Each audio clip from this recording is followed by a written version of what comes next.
Vous êtes une femme, vous souhaitez donner du sens à votre sexualité de couple, en faire un lieu de partage, de joie et de ressources. Je m'appelle Hélène Dumont, je suis conseillère conjugale et familiale, sexothérapeute et auteure du livre Terre éclose, la sexualité au féminin, aux éditions de l'Emmanuel.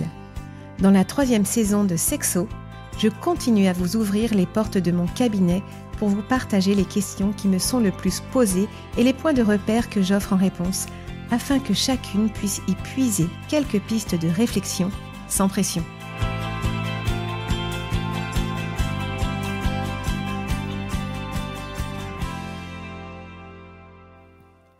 Bonjour Hélène. Bonjour Marie. Alors dans cet épisode, vous allez nous parler d'une situation longtemps taboue dans le couple quand l'un des deux visionne de la pornographie. Est-ce qu'aujourd'hui les couples en parlent plus facilement ? Oui, alors il me semble d'abord important de bien situer notre propos. Si nous parlons de pornographie aujourd'hui, dans ce podcast, c'est dans le contexte bien précis du couple et donc d'une sexualité adulte. Et pour répondre à votre question, évoquer la pornographie avec son conjoint n'est plus tabou, même si le sujet n'est pas facile. C'est-à-dire que parler de pornographie, c'est parler de sexualité, mais surtout de nos fantasmes, de notre tension sexuelle, de notre rapport à l'autre. Et c'est finalement très intime et les personnes peuvent se sentir vulnérables, mais ce qui va les encourager à en parler, ça dépend un petit peu de la discussion qu'il y a eu dans le couple autour de ce thème. Donc le couple parle-t-il de pornographie parce que l'un des deux avait besoin de s'exprimer sur le sujet, ou alors parce que l'un des deux a deviné ou découvert que l'autre en regardait? Oui, c'est quand même toujours un sujet délicat. Alors, que faire, que dire quand l'un des deux regarde de la pornographie ?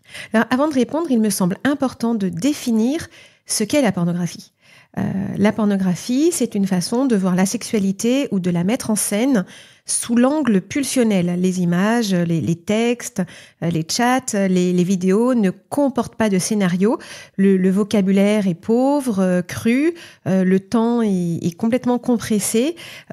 Tout concorde à créer une excitation au plus vite pour mener la personne à la masturbation et donc au soulagement rapide de la tension sexuelle qu'elle éprouve. Donc la pornographie fait appel à nos fantasmes archaïque, ce qui lui donne ce caractère à la fois étrange, fascinant et excitant. Du coup, oui, j'imagine que si ça se joue à ce niveau profond, archaïque, c'est que ça marque tant au niveau des émotions que du corps. Oui, c'est ce que l'on entend en entretien en tous les cas. L'excitation provoquée, accompagnée du geste masturbatoire, provoque une empreinte sensorielle, émotionnelle, intellectuelle.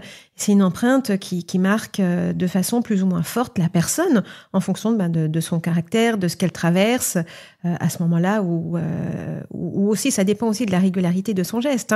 C'est-à-dire que les personnes que j'accompagne et qui consomment régulièrement de la pornographie se disent bien souvent comme désensibilisées, soit au niveau de la tension sexuelle, soit au niveau du toucher, ou bien des deux. C'est-à-dire qu'elles ont besoin finalement d'éprouver ou de ressentir des choses fortes pour accéder au plaisir. Il y a eu une déformation. Elles sont trop habituées. Elles sont trop habituées et voilà, il y a une déformation du sensoriel, de l'émotionnel, etc. Donc, pour pouvoir avoir du plaisir, elles vont finalement rechercher des images de plus en plus excitantes et parallèlement ne plus ressentir in fine grand-chose dans un contexte de sexualité conjugale où le désir et le plaisir dépendent de l'investissement de l'autre, de sa présence réelle, de sa caresse réelle aussi, j'insiste sur le caractère réel de la sexualité conjugale, de sa façon d'être. Donc en fait, on est dans quelque chose, la sexualité conjugale, elle est quand même moins pulsionnelle. Et puis surtout, on est quand même dans un contexte d'échange et d'attachement affectif, quoi. Il y a aussi dans la pornographie l'épineuse question de la dépendance. Oui, alors c'est vrai que le caractère excitant de la pornographie crée, comme tout autre excitant, un terrain favorable pour que s'installe une dépendance. Là, on est bien d'accord.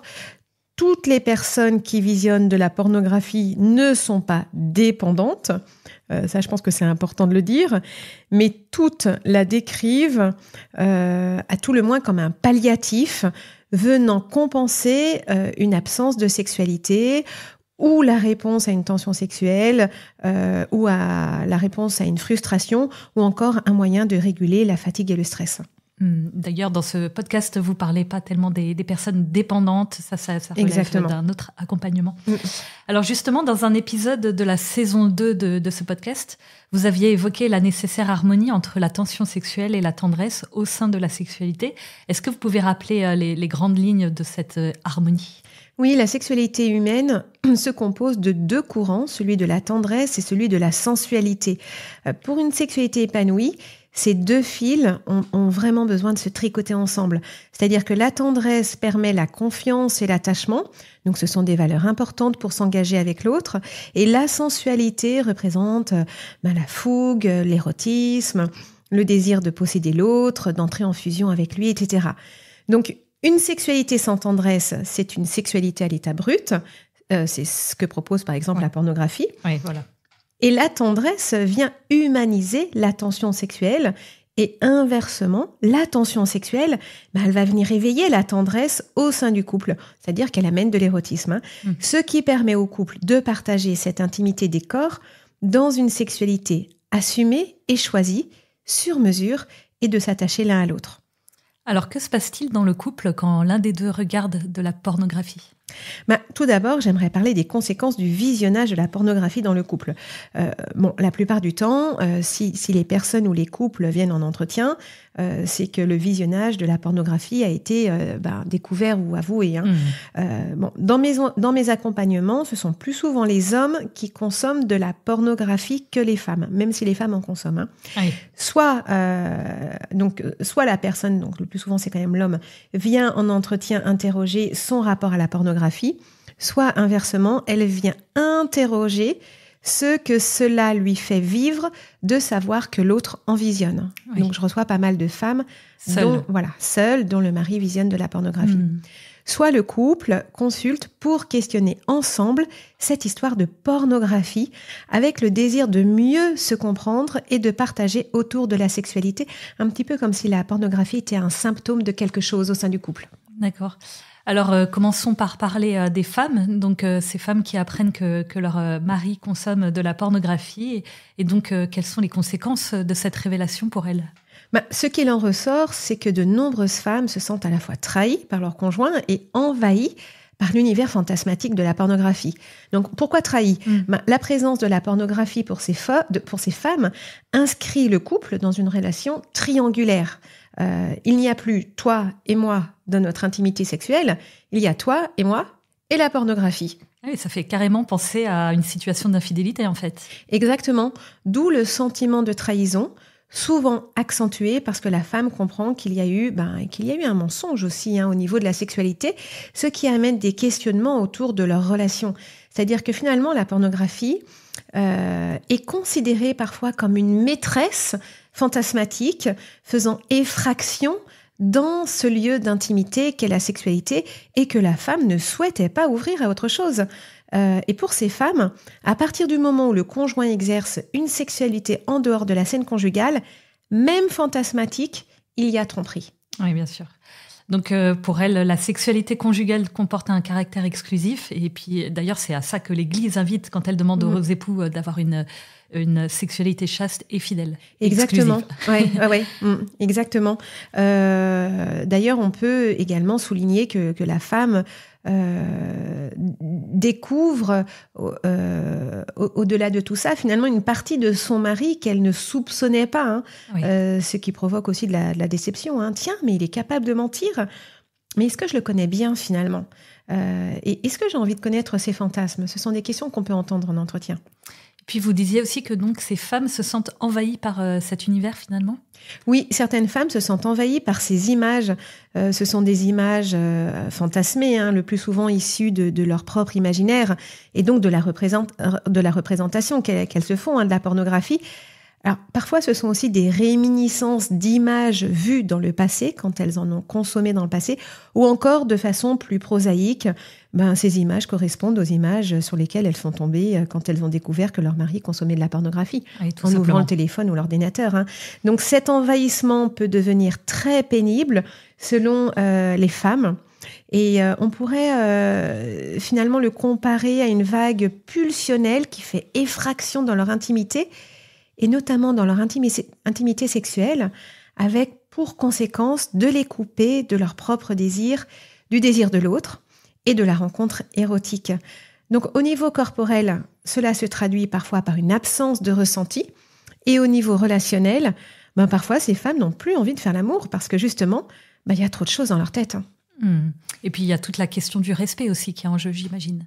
Oui, certaines femmes ont l'impression d'être, me disent-elles, pour reprendre leurs mots, un défouloir sexuel. Donc c'est quand même assez brut.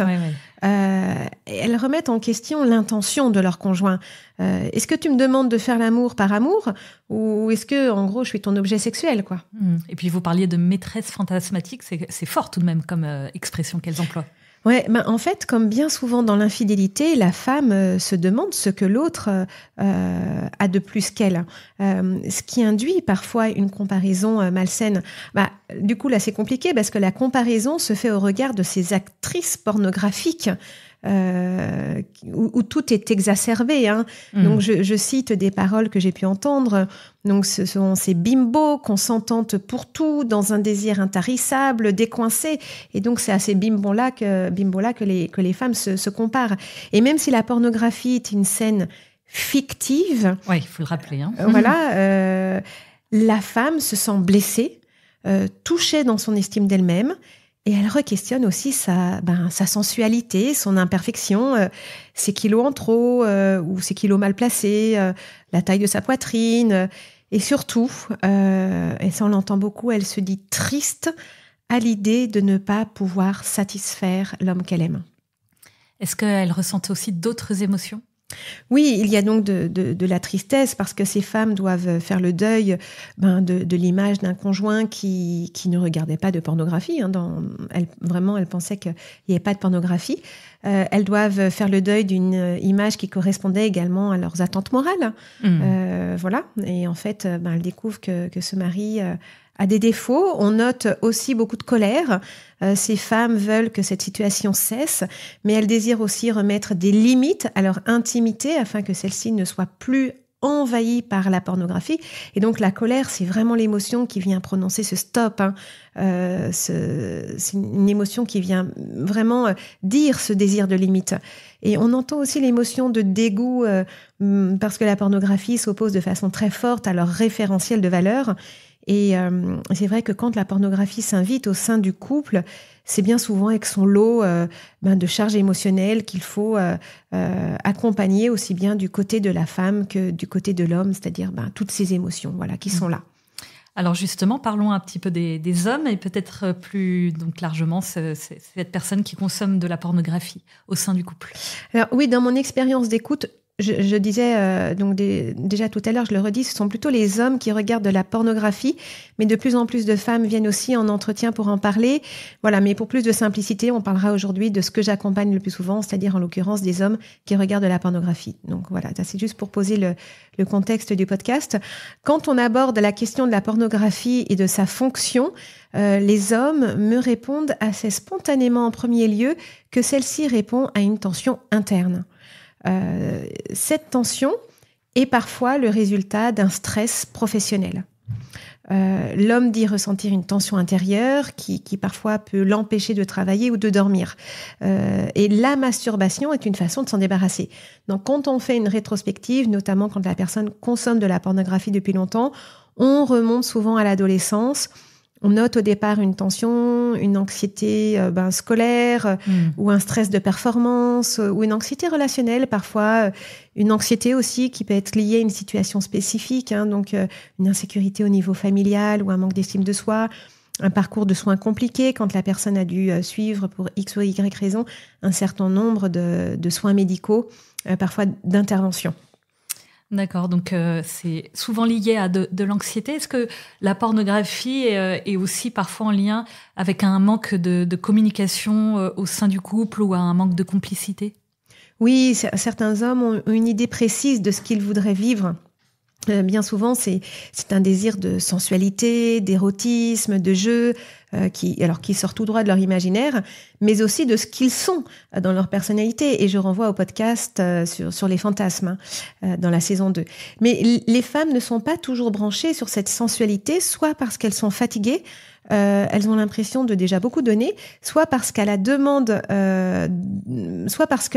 de l'homme finit par être lourde, comme elles disent, ce qui ne les encourage pas à y répondre, bien au contraire.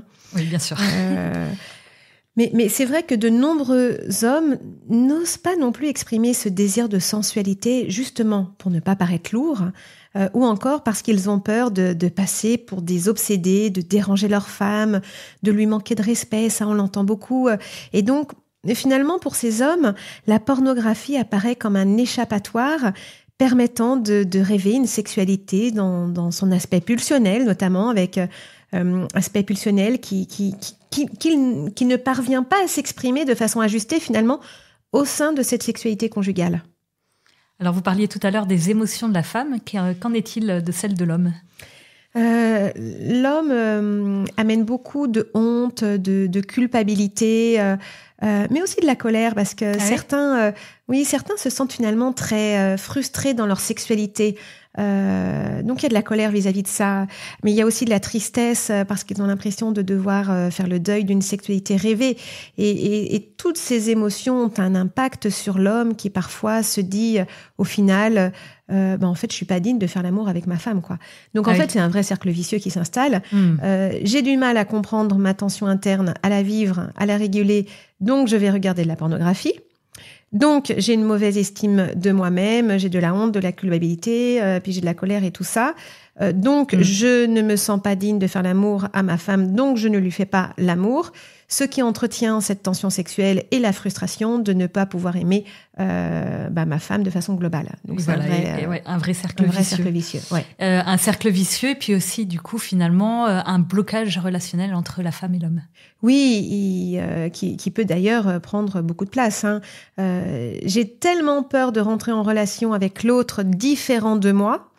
J'ai tellement peur de ne pas lui donner de plaisir ou de ne pas en recevoir que je préfère consommer de la pornographie. Donc voilà, il y a un blocage qui m'empêche d'entrer dans le réel de la relation. Donc, je vais voir de la pornographie. Ce qui me permet de faire l'économie de ces peurs, en fait. Alors, au prix cher payé de ma relation intime, de couple. Et un homme, d'ailleurs, me disait qu'il lui était plus facile de se satisfaire plutôt que de prendre le risque de rencontrer sa femme et de ne pas savoir faire. Ouais, on en arrive à des situations totalement bloquées. Angoisse de performance. Et alors, parfois, on observe un autre cercle vicieux qui concerne celui de la sensorialité du désir. On le disait déjà un petit peu tout à l'heure, voilà, mais ce que dit l'homme, c'est « je me suis tellement masturbée que la caresse de l'autre, le corps de l'autre au niveau sensoriel ne me fait plus ressentir grand-chose ». C'est la désensibilisation dont vous parliez. Oui, exactement. Et les images que j'ai visionnées m'ont tellement conditionnée au niveau pulsionnel que ce que je vis de façon ordinaire, dans une sexualité ordinaire, ne m'excite plus. Oui, c'est ça. Donc je ne désire plus l'autre. Il y a une extinction en fait du désir, presque. J'ai du mal à avoir une érection, j'ai du mal même à avoir une éjaculation. Et dans ce dernier cas, il y a tout un travail effectivement de désensibilisation à faire. Il faut reprendre les bases à zéro, il faut réapprendre à faire l'amour. De désensibilisation et de resensibilisation exactement. En fait, au niveau le plus bas. Donc, si je comprends bien, la pornographie apparaît aussi comme un révélateur d'une sexualité de couple qui a du mal à se vivre. Et oui, c'est vrai que la sexualité du couple, elle est au carrefour de deux désirs. C'est ce qui lui permet de se vivre sur un mode assumé et adulte. Dans cette perspective, moi, il me semble important de comprendre pourquoi cette sexualité a du mal à se vivre. Alors, est-ce que c'est une problématique personnelle du côté de l'homme comme du côté de la femme, qui provoquerait au final une problématique de couple ? C'est tout l'intérêt d'un accompagnement thérapeutique dans lequel on essaye de comprendre ce qui se trame à travers la pornographie. Oui, ça c'est vraiment votre positionnement, de comprendre ce qui se passe. Et alors, justement, pour comprendre ça, Quels sont les points de réflexion que vous apportez dans votre accompagnement ? Dans un accompagnement thérapeutique, on n'est pas du tout dans l'aspect moral. Hein. Oui, c'est ça. Bien souvent, on entreprend plutôt de façon individuelle une relecture de vie sexuelle pour comprendre à partir de quel moment la personne a visionné de la pornographie. Dans quel contexte ces premiers visionnages se sont inscrits. On interroge aussi la fréquence, l'intensité de ce qui est recherché, ce qui nous amène à explorer l'univers fantasmatique de la personne qui, bien souvent, va quand même rechercher le même type de scénario. Et qu'est-ce que ce fantasme, justement, recherché va me dire de ma personnalité, de mon histoire ? Donc, vraiment, c'est un accompagnement qui va bien au-delà de la sexualité. On interroge les représentations du masculin, du féminin, de la paternité, de la maternité, celle du corps, évidemment. Et bien entendu, on interroge la sexualité du couple et comment celle-ci est nommée aujourd'hui au sein du couple. Comment elle s'est mise en place, comment est-ce qu'elle existe, quelle harmonie entre tendresse et sensualité, c'est ce qu'on évoquait tout à l'heure. Quelle communication, quelles en sont les peurs, quelles en sont les joies aussi, parce qu'il y en a, faut pas les oublier. Donc c'est vraiment un travail de patience, j'insiste. Oui. Voilà, c'est un travail de patience et d'introspection, mais qui souvent, le plus souvent, j'ai envie de dire même toujours, porte ses fruits. Donc des fruits, j'imagine, au niveau individuel et puis aussi au niveau du couple. Oui, vous voulez porter ce message que la sexualité peut toujours grandir à condition de se mettre en mouvement. Voilà, à condition de vouloir se mettre en mouvement. Merci Hélène.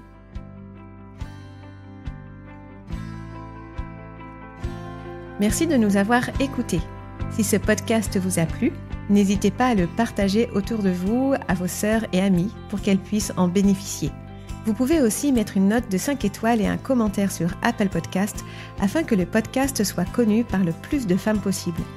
Et si vous êtes branchés réseaux sociaux, rejoignez-nous sur le compte Instagram des podcasts de Famille Chrétienne. N'hésitez pas à faire part de vos interrogations, de vos remarques et suggestions de sujets. Et à la semaine prochaine.